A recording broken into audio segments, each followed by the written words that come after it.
Welcome back, everyone. Mike McConville here one more time for String Tech, Stratford, Ontario, Canada. We have this delicious D-18, 1967. This is the bone compensated cantilever bridge saddle. As you saw in that last video, the neck was removed and reset to the proper angle to bring the action down and playability. It needed quite a bit of correction at the neck to body junction before we did a complete refret.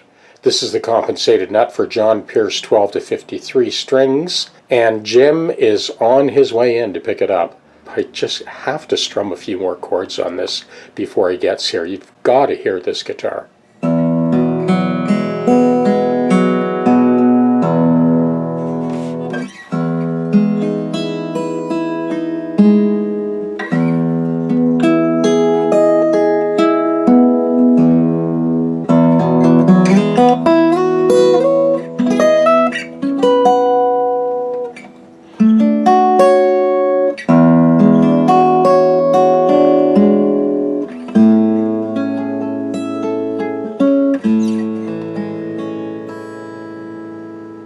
You know, it's the simplest of chords that best illustrate the